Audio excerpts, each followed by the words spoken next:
kepayon tanah kepayon tanah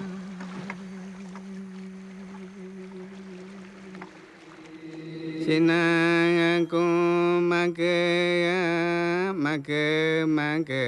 baiki.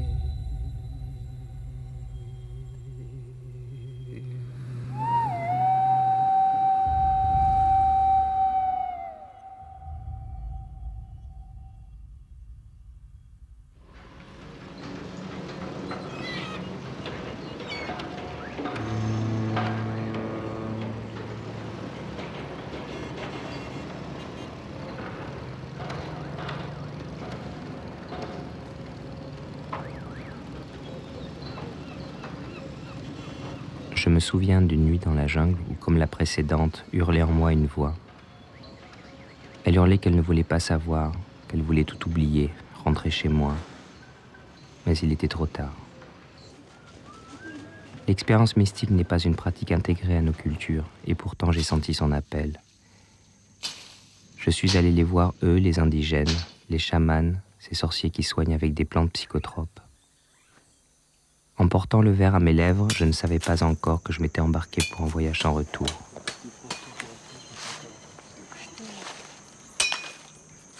C'est avec respect que je suis parti à leur rencontre. Respect pour ceux que j'imaginais capables d'affronter la peur de la mort, capables de la transcender. Des êtres explorant le plus profond de leur psyché, décryptant les mécaniques même de la pensée, pour que se révèle ce monde invisible. J'ai parcouru le Mexique puis le Pérou à la recherche de ces hommes. J'ai partagé leurs rituels jusqu'à ma rencontre avec Esten Betsa, un chaman indien Shipibo-Konibo. Les rituels partagés avec lui m'ont amené jusqu'aux frontières de la mort mentale, jusqu'à un point de rupture où mon esprit a dû accepter ses expériences, accepter de remettre en question et de redéfinir la réalité d'une manière nouvelle.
Yo enseño a los jóvenes a tener este conocimiento psicomágico o la práctica espiritual para que así ellos puedan enseñar a su pueblo, trabajar en su pueblo como chamanes, no solamente el trabajo de chamanismo, también enseñar cómo vivir la vida, cómo vivir en la tierra, cómo respetar los fenómenos de la naturaleza.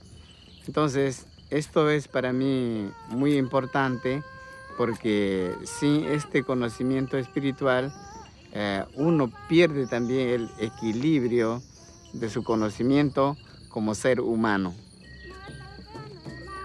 En todas las ceremonias, por ejemplo, para comenzar la fiesta, el primer cantor canta para tomar contacto con los espíritus.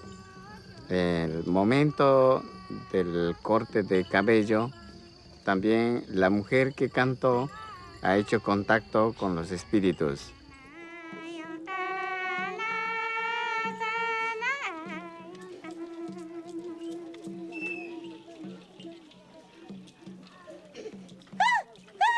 Después, en el momento del sacrificio del animal, también hacen contacto con los espíritus, ¿no? Y luego, cuando traen acá a la casa el animal muerto, la mujer canta poniendo el animal, también está entregando el espíritu del animal al espíritu de los muertos.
L'ayahuasca, la liane des morts. La violence de l'expérience est réelle. Tout comme ces joutes, elle se déroule dans un monde symbolique. Dans ces fêtes traditionnelles, les Indiens boivent un jus de maïs fermenté. Mais c'est dans l'obscurité et le recueillement que les chamans prennent l'ayahuasca. Que contient cette liane sacrée? Comment peut-elle projeter la conscience dans un nouvel espace inconnu? Par quels moyens le chaman peut-il guider ses patients avec ses chants? Y a-t-il dans l'histoire humaine d'autres phénomènes comparables? Les chamans sont-ils les voyageurs secrets d'une réalité plus globale?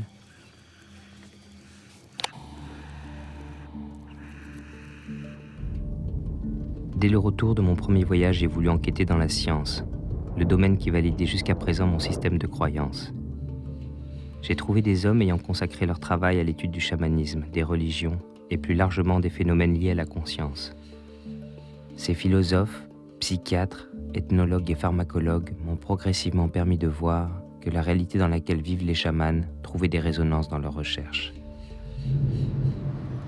If you look at the Old Testament, you have Moses having the vision of Jehovah in the burning bush. You have Abraham communicating with the angel. In the New Testament, Jesus being tempted by the devil. St. John of the Cross having the vision of the apocalypse. The beginning of Islam, where the mystical visions of Muhammad, the visitation of Archangel Gabriel. The story of Buddhism begins with the experiences of the Buddha. So we would not have religion without these experiences of the founders of the religion, of the prophets, of the saints. So it's very interesting that when religions get organized, they very frequently move away from these experiences. And, today in many of these today's churches, you just go there and you hear stories about what happened to people 2,000 years ago. But if somebody in today's church would have really a full-blown experience of the kind that inspired the religion, your average priest would call the ambulance, and the person would be taken to a psychiatrist and put on tranquilizers.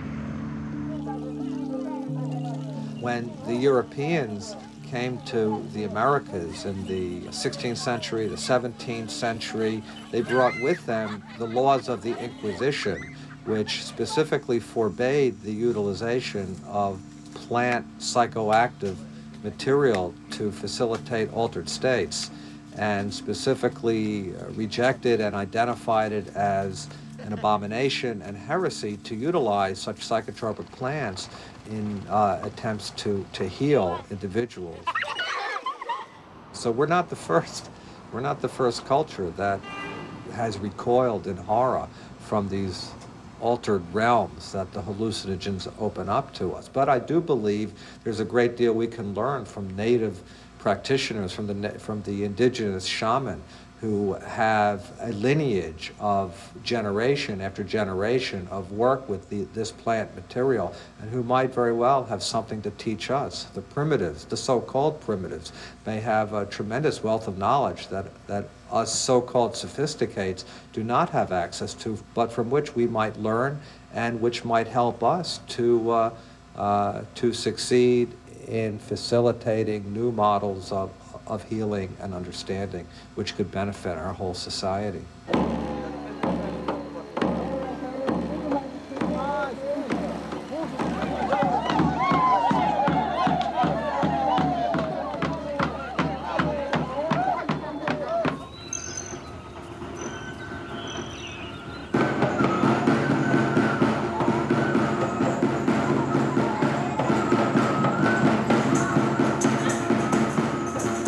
Social, un chamán dentro de los pueblos indígenas es como un líder espiritual, es un guía espiritual. Uno tiene que ir escalando el nivel del conocimiento. Entonces, para ser un buen chamán requiere un buen tiempo, como 1 año o 2 años, para ir ganando tanto el conocimiento y la técnica de las prácticas, y como también el uso de las plantas medicinales.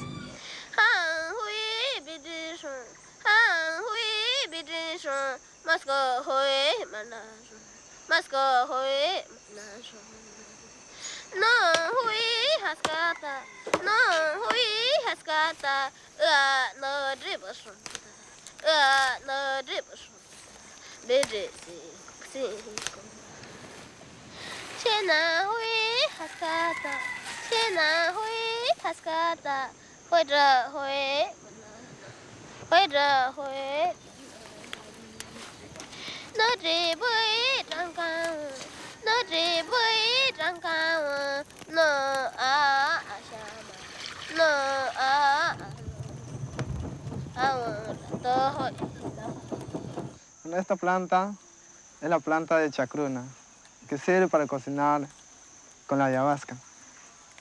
La ayahuasca proviene mareos y la chacruna proviene visiones. Para eso se juntan los dos, de las dos plantas.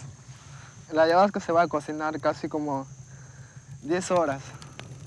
Se tiene que refinarse todavía, sacar un poco de esta medida.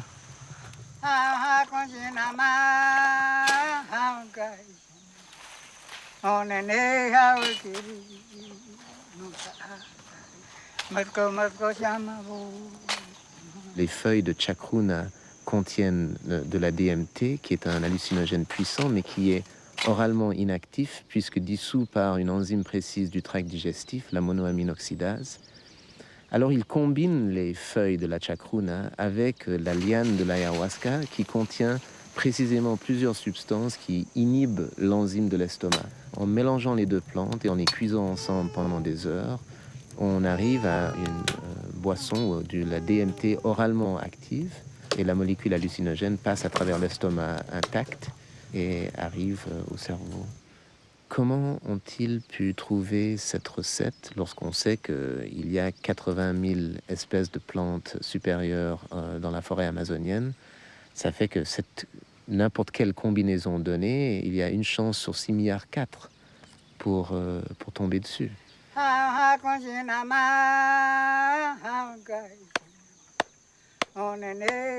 think that clearly shamanism is an ancestral science, and it's ancestral, but it's contemporary as well because it has survived so many thousands of years.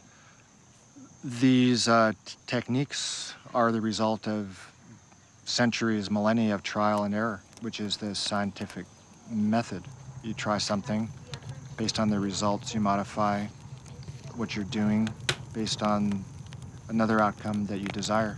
I think these are technologies of consciousness. These are technologies of the spirit, and there's no reason that they have to be hidden. I mean, you might have to work a little bit to get them and have certain responsibilities, but to make them off limits and to turn them into some kind of bad, shunned phenomena is just not true. It's just not fair either, really.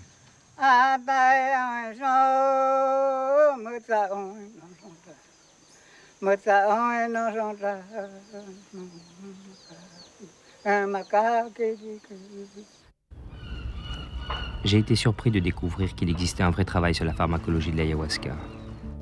Jess Callaway, docteur en pharmacologie à l'université de Kyopo en Finlande, et Charles Grob, psychiatre en activité à l'hôpital de Torrance à Los Angeles, ont participé au Brésil Ayahuasca Project, la plus importante étude expérimentale sur l'ayahuasca jamais réalisée.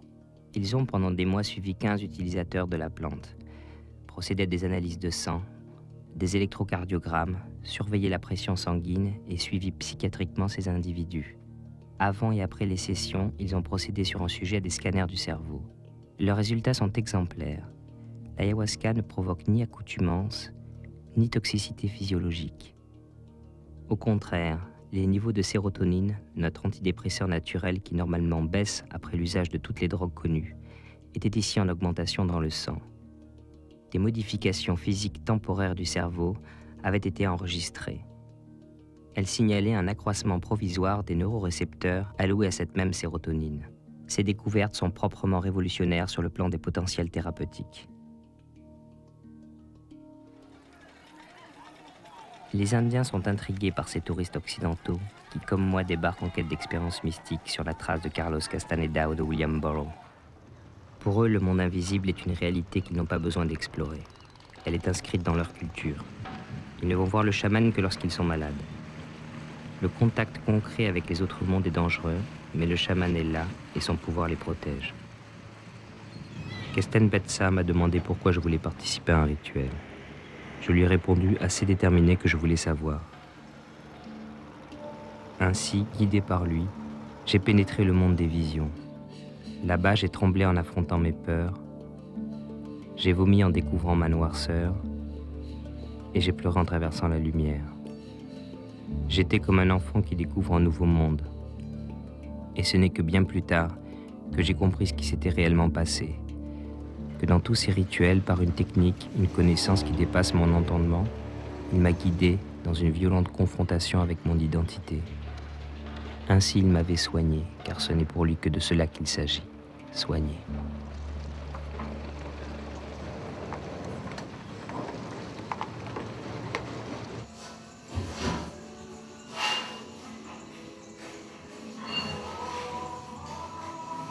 Desde el otro punto del mundo o dimensión se puede fácilmente comprender, reconocer la enfermedad.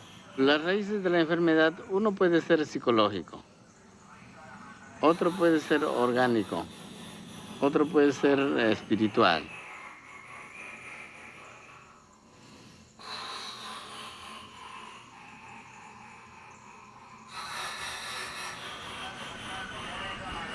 Una enfermedad espiritual es muy diferente porque el hombre está sin los ánimos, está sin el espíritu y es muy pobre de fuerzas, ¿no? Muy agitado, ¿no?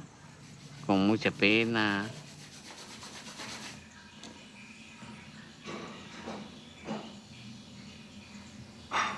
Podrías traer el día domingo en la noche para hacerle un buen trabajo. Ya. En la noche, a las 9 de la noche. A las 9. Pero Ya. ya puedes traer su colchoncito, su abrigo, para tratarle así en ceremonia. Las 2 semanas pasadas me sentía terrible, horrible, me sentía muy, muy mal. Pero esta semana que pasó ya me fui calmando poco a poco. Y ayer que me fui, me animé a tomar el ayahuasca. Me llamó, me dio de tomar, sabe, tiene un sabor muy, muy amargo. Y me fui a sentarme. Luego sentía que o sea, me mareaba.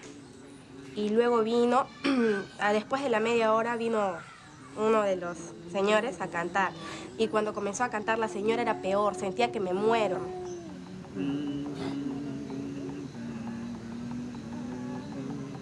Y más o menos después de la hora habrá sido, después de que me cantó el señor, sentía que estaba soñando y una voz de una mujer que me decía, sí, esto es un sueño, no pienses que es tu imaginación, estás soñando no porque tú quieres, sino por el ayahuasca. Y me desperté, o sea, no quería, o sea, me sentía incómoda. Y luego mi mamá me llevó donde el señor Guillermo porque me tenía que tratar. Y cuando me paraba me sentía como en las nubes, bien frágil.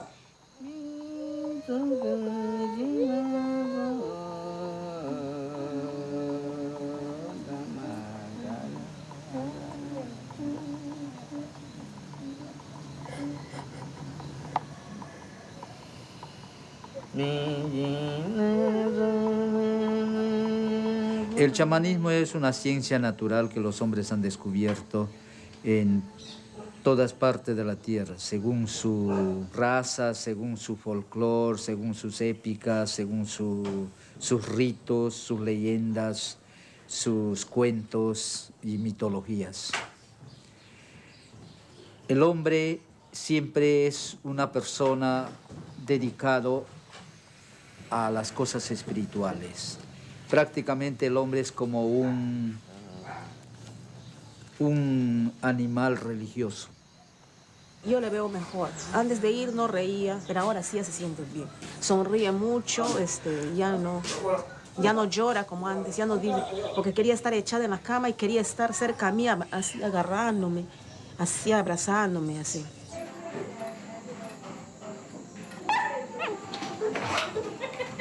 Saluda. La parte de paleta yo está en los huevos. Todos a la voz de 3, ¿ya? 1, 2, 3. Cumpleaños feliz, te deseamos a ti.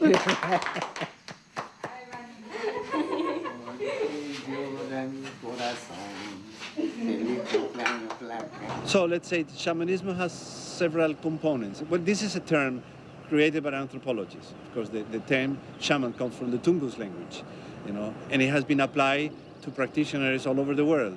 So, and it's applied even to modern practitioners, Western practitioners. So it's a term that has been used so much. It's very difficult now, to define somehow, what it will be a real shaman. But I would say that we have several characteristics.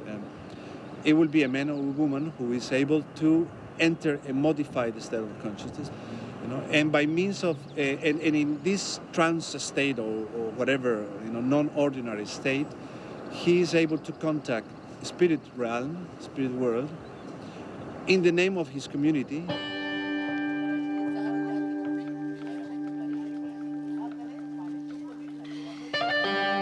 A shaman is one who's really dedicated to exploring the inner spaces. I mean, they've really made an effort to do this. And as a scientist, I have to say that we don't and we can't know everything. and that there's so many things that we can't know and don't know, that we have to leave open the possibility that there are people like shamans who can tune into information that's not readily available to other people. And these people have quite an important function, if for no other reason than to give us some perspective on reality. Yo he llegado a muchas partes donde están grandes hombres, están unos hombres, unos ancianos, unos reyes, donde tienen la sabiduría, verdaderamente una sabiduría, máxima sabiduría, como nosotros decimos, que lo saben todo. No existe allí el tiempo ni el espacio. Allí no existe el tiempo ni el espacio. Todo es presente.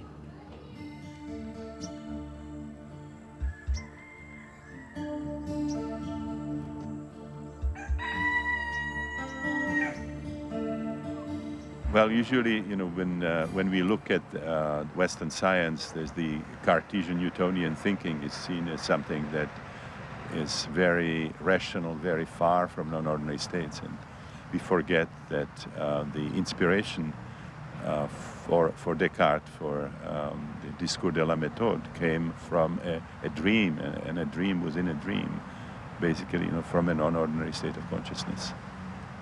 So that as long as we stay in the ordinary state of consciousness, with all the scientific methods and all the scientific instruments, we are just exploring a segment of reality. And we are missing sort of a significant part of the story that is revealed in these non-ordinary states. Of course, that is the way in non-ordinary states the yogis get their wisdom. I mean, it's these people tap some kind of sources of wisdom that are not available in the ordinary state of consciousness. They show either a radically different perspective on the everyday reality, or they show us normally invisible realities that are extremely important for a really true, deep understanding of who we are and what the nature of reality is. Et donc je pense que encore aujourd'hui, dans tout être, il y a une dimension chamanique fondamentale, par exemple lorsqu'il rêve. Chaque nuit, l'homme redevient cet être mythique. Le problème, c'est que justement, il prend cette réalité mythique pour une réalité non réelle. Justement, cette idée de dire qu'il y a des réalités non réelles me fait rigoler, parce qu'en fait, tout est réel. Donc la réalité du rêve est aussi réelle que la réalité de cette prairie ou de ce ruisseau derrière moi, ou de cette caméra qui nous filme, mais elle est différente. Et c'est précisément ça qui est intéressant. C'est le fait que nous ayons des réalités différentes et que pour pouvoir comprendre le monde, il faut pouvoir passer d'un niveau de réalité à un autre. Los espíritus se oye acá que cantan bien, bien, te está hablando y te dice esta canción es para esto, para este otro, te explican. Y uno, si dieta bien, lo canta perfectamente como el espíritu lo canta. Por medio de esa canción se los llama. Es casi como un teléfono que usamos para llamar a una persona. Melodies that are used in ayahuasca ceremonies, but all throughout religions all around the world throughout time, have found sacred sounds that seem to be beneficial in inducing certain states of consciousness.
China kumake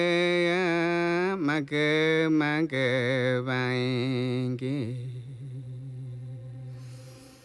Nate akong kanoma, nate akong kanoma.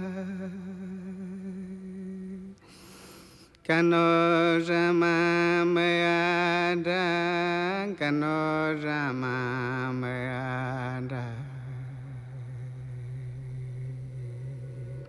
Soy chono bay.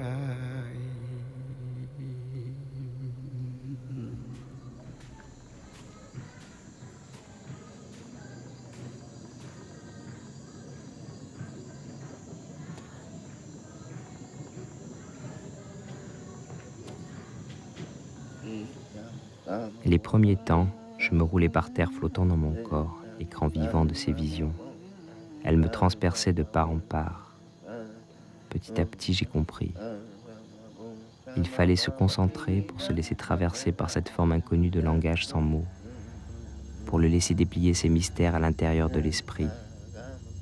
La réalité de ce monde apparaît aussi concrète que la réalité matérielle, plus forte encore car je ressentais dans mon corps ce que je voyais. Les images et les sensations étaient unifiées. Kesten Betsa et la plante m'amenaient dans un autre monde. Elle était le véhicule, il était le pilote. Au cœur même de l'expérience, j'avais cette certitude que ces mondes étaient liés aux pensées. Elles n'étaient plus de petites impulsions fugitives auxquelles je m'identifiais sans en avoir conscience. Elles étaient de gigantesques univers en mouvement. J'avais envie de rire avec complicité, de lui crier ma joie face à la découverte, mais au moment où ces pensées jaillissaient, il m'entraînait avec précaution dans les mondes de terreur, afin que j'en prenne tout autant conscience, que toutes ces peurs, ces désirs étaient toujours en moi latents, tout autant que ce pouvoir d'extase. Si je voulais aller vers la lumière, il fallait que j'accepte de regarder l'ombre pour que se crée la vigilance. Pour reconnaître l'ombre à temps, car elle apparaît toujours quand la lumière est trop forte. Cette ombre prend la forme de la moindre pensée qui essayera de s'emparer de l'expérience. Mais quel autre type de pensée peut exister alors? Ne sachant que faire, mon esprit fuyait chacune d'elles en se plongeant dans la sensation du corps. Il était le refuge.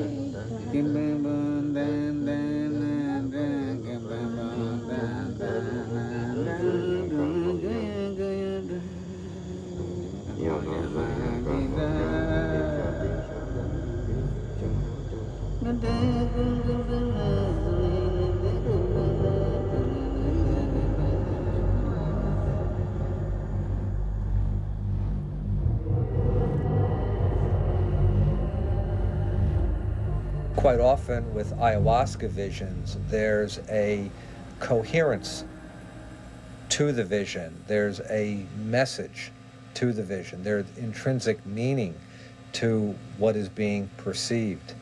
La chacruna es como la vista. La chacruna es como la vista. Abre la mente y la vista y entonces puede captar muchas cosas. Las visiones que se puede encontrar a la serpiente es la madre de la planta, ¿no? Que representa. Esta serpiente puede ser también un medio de viaje.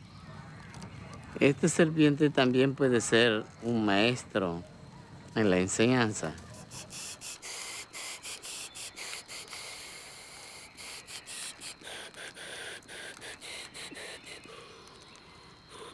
These shamanic techniques take us way beyond this sort of individual history that is the main focus of psychotherapies. It takes us into the realm of death and rebirth. It takes us into the realm of powerful forces in nature, archetypal beings, deities, and so on. So it operates in a very, very different realm.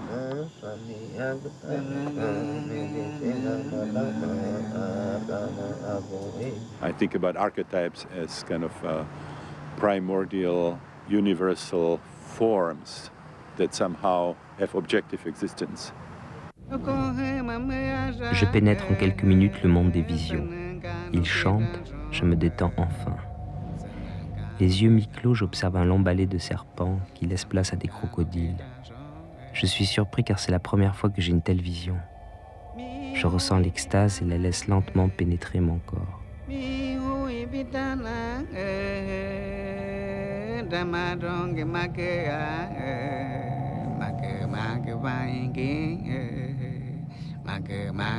Puis son chant s'arrête, les crocodiles disparaissent et je flotte seul en moi-même.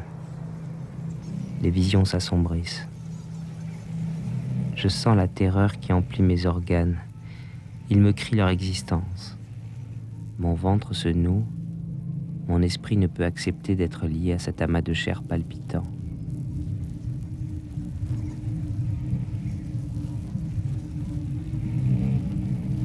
Les visions deviennent menaçantes. Au moment de perdre pied, Kesten Betsa se remet à chanter.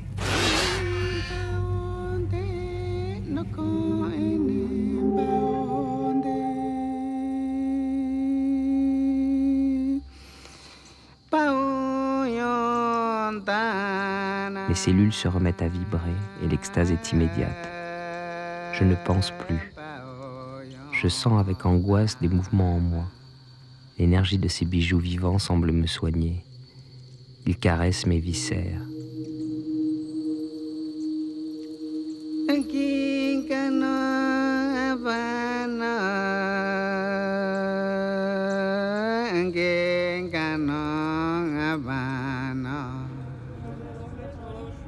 Ma pensée me crie de m'enfuir, mais mon corps refuse de bouger. Je sens le souffle de la folie effleurer ma conscience. Ma pensée hurle ses peurs. La mort, la mort, la mort, la mort. Puis tout disparaît.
El cuerpo, ¿no? El cuerpo físico entra al mundo espiritual sin necesidad de muerte.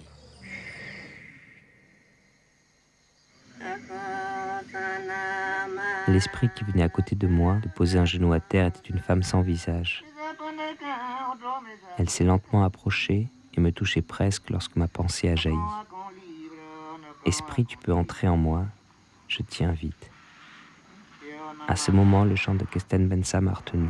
Il me disait « N'appelle pas un esprit comme ça, c'est dangereux. »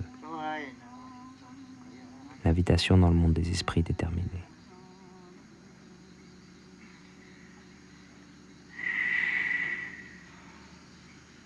Los incas tenían comunicación con los espíritus, los mayas. Aquí, los shipibos tenían comunicación con espíritus. Los amawacas igual, todos los aborígenes de acá. Y mayormente viven en grupos los espíritus, ¿no? Entonces estos espíritus tienen un encargo, ¿no? Por ejemplo, si una persona quiere solamente conocer el uso de plantas, no puede utilizar, puede enseñar. Por ejemplo, si yo quiero aprender de planta, entonces este espíritu me dice, esta planta se utiliza así, en tal enfermedad, ¿no? O en tales casos, cómo hay que utilizar. Entonces, otros espíritus te pueden enseñar también debajo de la superficie de la tierra, del agua, del espacio. Nosotros estamos conectados con todo el universo. Nosotros somos microuniverso y sobre todo entre nosotros hay otros mundos también que son unos universos. Entonces todo va así, compaginado. Nosotros en verdad, nosotros no estamos sueltos, nosotros estamos ligados como un enchufe para la electricidad, para una luz. Así estamos nosotros. J'ai écouté ce que les chamans amazoniens disaient, les mots qu'ils utilisaient. Ils disaient, il y a des essences ou des mers ou des esprits qui sont communs à toutes les formes de vie. Et c'est en étant en contact avec ces entités que l'on peut apprendre sur les propriétés de toutes les autres espèces et communiquer avec elles.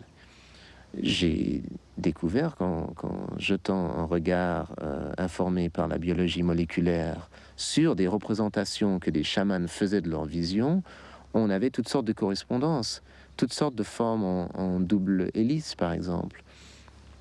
Il y a des indications en regardant ce que les chamans perçoivent dans le monde des visions, qu'à un certain niveau, ils sont possiblement en train de percevoir une version moléculaire de notre biologie, qui nous connecte à tout ce qui nous entoure, parce que finalement, lorsque vous allez dans les neurones d'un être humain, au centre de ces neurones, il y a un noyau qui contient de l'ADN, cette longue molécule en forme de 2 serpents entrelacés, qui contient l'équivalent de 186 bottins de téléphone de la ville de Paris, tout ça concentré en 2 millionièmes d'une tête d'épingle. Et cette substance quasiment miraculeuse et informationnelle se trouve dans toutes les autres formes de vie autour de nous. Et a d'ailleurs des propriétés électriques, électromagnétiques, que l'on commence à mesurer, mais qui sont encore assez mal comprises. Il faut quand même prendre en ligne de compte que la science n'a découvert la structure et la fonction de la molécule d'ADN il y a seulement 48 ans, tandis que les peuples chamaniques placent la forme de la double hélice, qui est celle de l'axis mundi, comme les historiens de la religion l'ont appelé, au centre des images chamaniques et des représentations qu'ils font des esprits de la nature depuis des milliers d'années sur les 5 continents.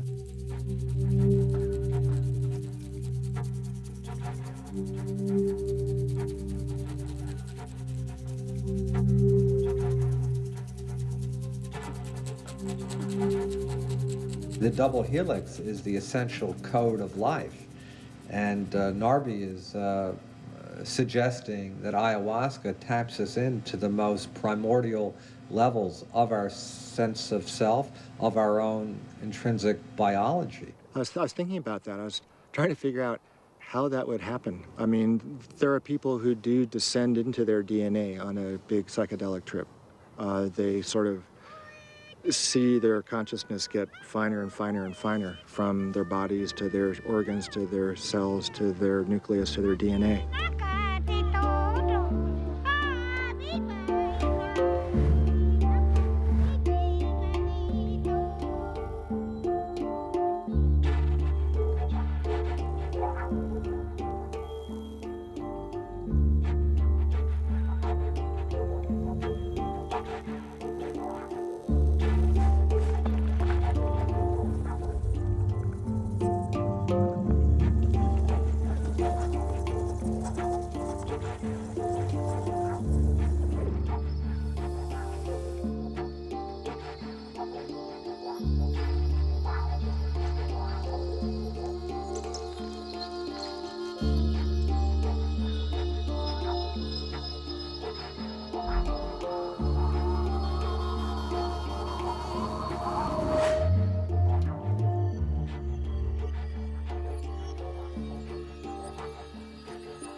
we've got all the receptors there, and these receptors are exquisitely sensitive to even the most minute doses of some hallucinogens. Why is that? We seem to have evolved in a parallel path, let's say, the human central nervous system and plant hallucinogens.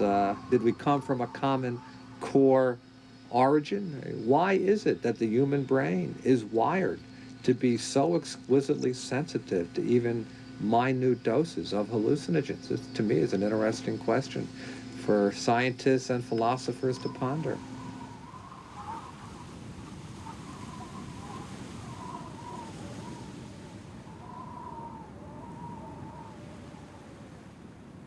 PCR is another place where I was down there with the molecules when I discovered it. And I wasn't stoned on LSD, but my mind by then had learned how to get down there. I could sit on a DNA molecule and watch the polymerase go by, and I didn't feel dumb about that. I felt like, I mean, that's just the way I think. It's like I put myself in all different kind of spots. And I've learned that partially, I would think, and this is again my opinion, through psychedelic drugs. Dr. Kary Mullis, I now ask you to receive the Nobel Prize from the hands of His Majesty the King. Biogeneticist Dr. Kary Mullis had won the Nobel Prize for inventing PCR, a revolutionary technique for multiplying tiny amounts of DNA for use in genetic research. A creative breakthrough he claims came from psychedelic drug use. I don't do experiments often, in big things like, what if I had not taken LSD ever? Would I have still invented PCR? I don't know. I doubt it. I seriously doubt it.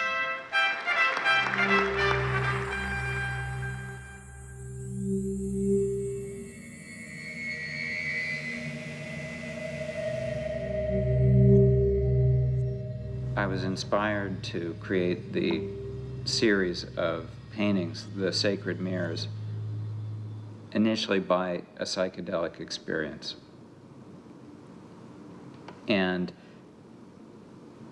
that brought me out of my body.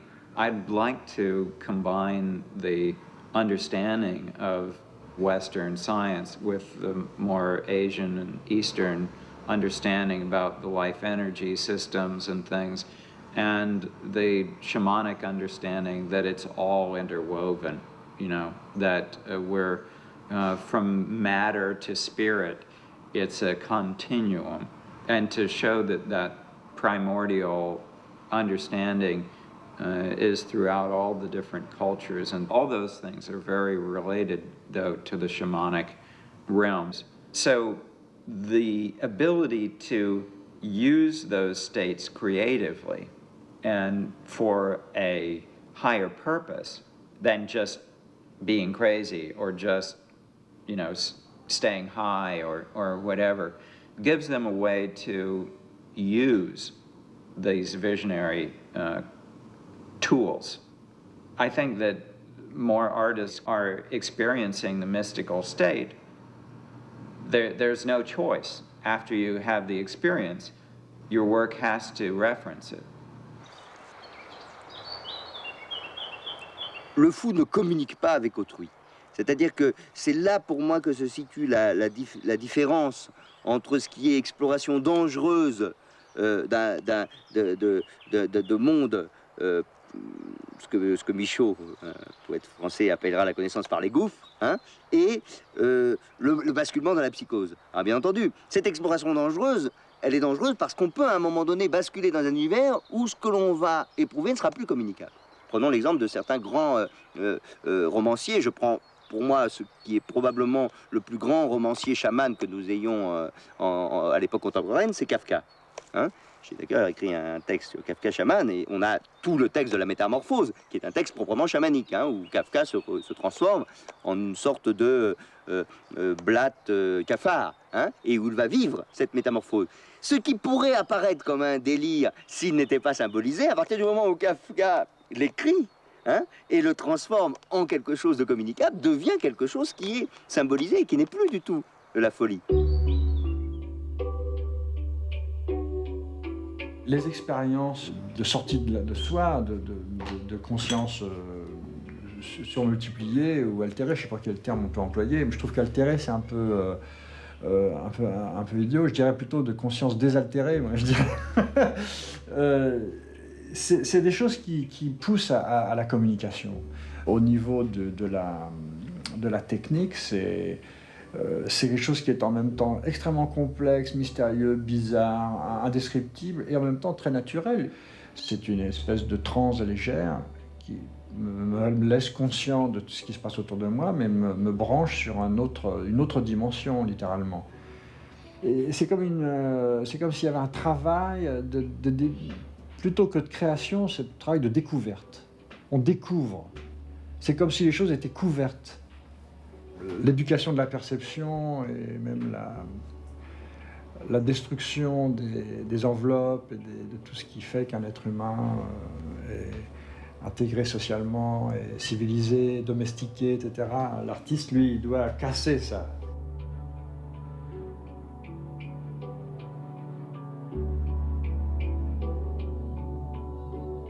J'ai eu une expérience avec les champignons hallucinogènes qui m'a bouleversé à un point incroyable. Je dois dire que faire cette expérience avec les champignons, c'est quelque chose de tellement fort que, en ce qui me concerne, je me suis bien promis de ne pas recommencer. Et puis, il m'a fallu toute une vie pour, je dirais pas digérer, mais assimiler et développer ce que j'avais vécu au cours de ces quelques heures. J'ai la chance de ne pas avoir été éduqué vraiment. Tu vois, j'ai pas été à l'école très longtemps. J'ai même pas fait mon diplôme, disons, graphique jusqu'au bout. J'ai tout de suite été extrait. Chaque fois, j'ai été extrait de ces systèmes de domestication de l'esprit par une chose ou par une autre. Et j'ai été lancé dans des sentiers tout à fait sauvages. Et cette histoire avec les champignons n'a pas arrangé les choses, puisque j'ai été vraiment projeté dans le mystère sans personne pour me tenir la main. Et c'était vraiment la folie. D'ailleurs, c'est la folie. Et souvent, quand je dessine, l'angoisse dont je parlais tout à l'heure, c'est d'être confronté à une forme de folie. C'est-à-dire, on est devant des langages. Je me trouve devant des langages qui n'ont pas qui sont pas répertoriés. Et alors, c'est extrêmement difficile et douloureux. En même temps, bon, il suffit d'arrêter de dessiner, puis on prend la page, on la jette. Mais c'est pas comme ça que ça se vit. Ça se vit comme si on était réellement en danger.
si no se entra a una vida disciplinada digo así porque hay limitaciones de los alimentos, hay limitaciones de las bebidas, hay limitaciones en la conversación, en la forma de pensar, ¿no? Y estar puro, purificado, ¿no? Entonces, en base a esa disciplina, uno puede captar las visiones, el conocimiento, los contactos con los espíritus y seguir avanzando hacia el fondo de la parte espiritual.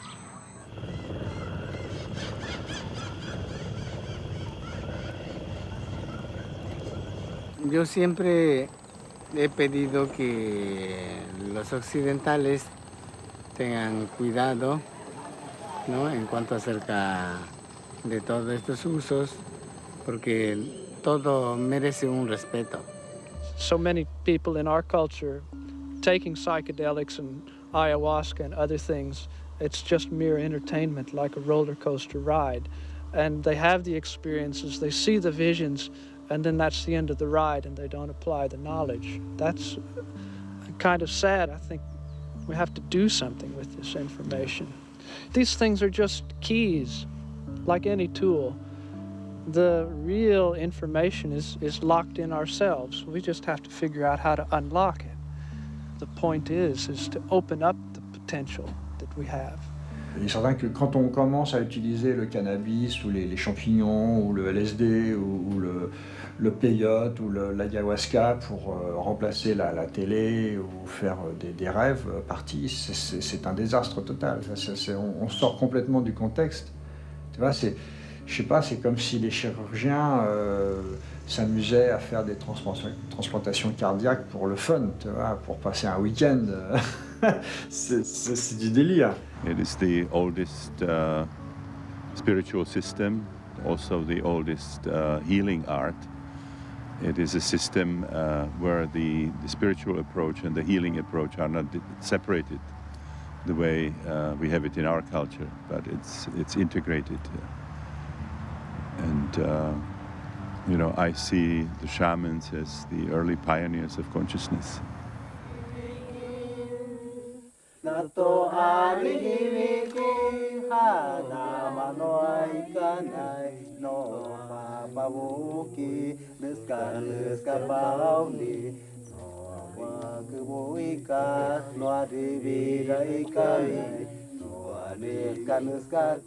Nosotros los indígenas entendemos. ¿Por qué? Porque convivimos con la naturaleza, convivimos con los espíritus, tenemos nuestro concepto tradicional, tenemos conocimiento de nuestra cultura, pero en sí los occidentales no, porque desconocen estos conceptos tradicionales.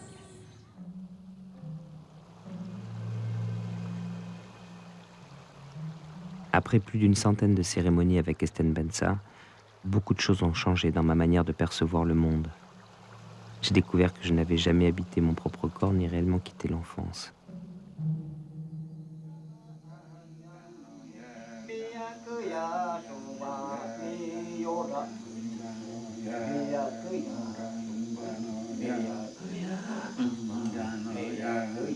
Pour moi, leur art de soigner est une science de l'esprit.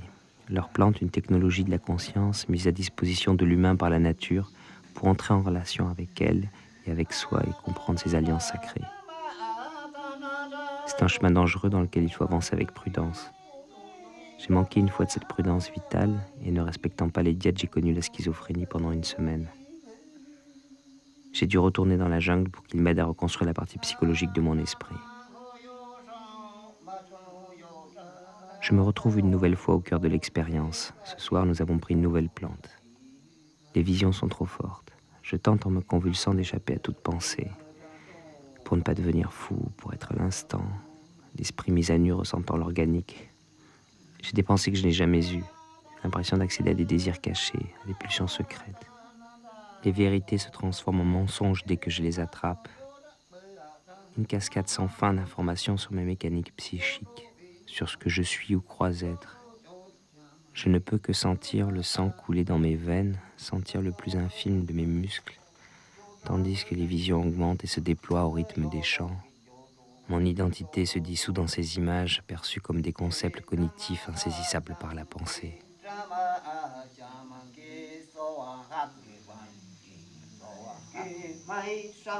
Lorsque les chamans me lâchent un instant dans ce monde, j'ai peur de moi-même. J'ai de nouveau peur de ce que je peux imaginer, et cette idée me commande de m'enfuir. Mais il me rattrape. Je ne peux échapper à l'expérience. J'ai juste été possédé par une pensée. Les chants me répètent sans cesse de ne pas la saisir. Ils me guident dans ce lieu de l'esprit-corps où elle semble naître. Elle n'est encore qu'une émotion, une sensation, une vision. À cet instant, dans cette expérience collective, je suis le primitif, éduqué et soigné par des créatures sophistiquées et bienveillantes.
No koi jinano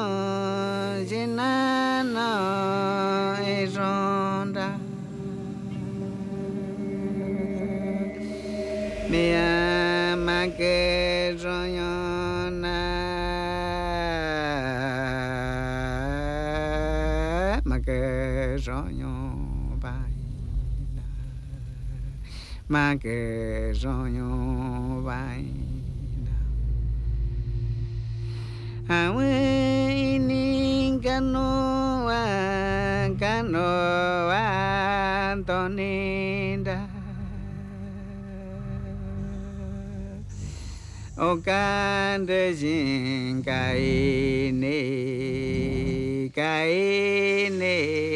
o cabo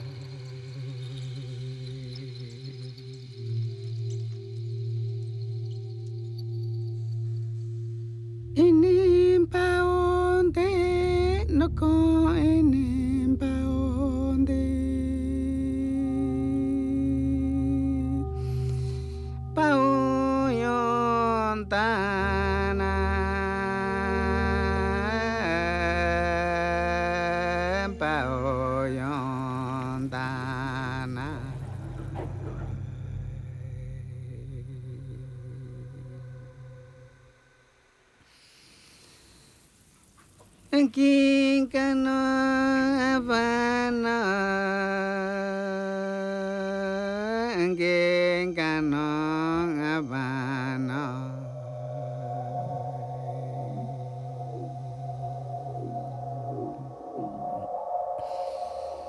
Nako Inkanoda, Nako Inkanoda.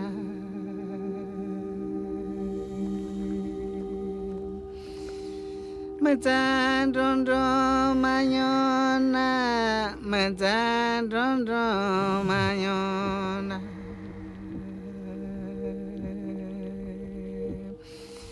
Dondo mayon dana, dondo mayon dana.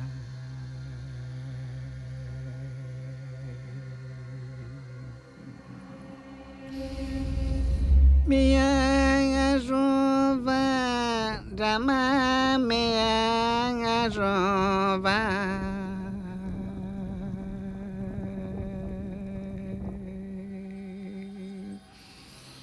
Mi jina jamave, me huende jamave.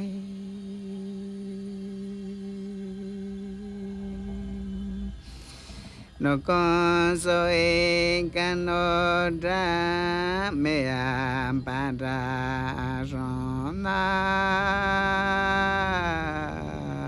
pada zonyo vano.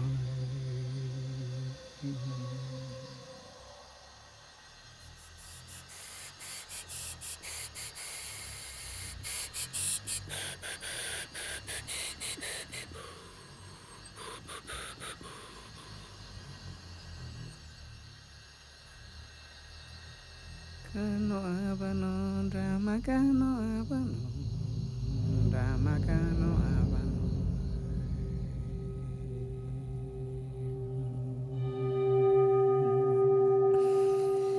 Niwa tamponda, no koniwa tamponda.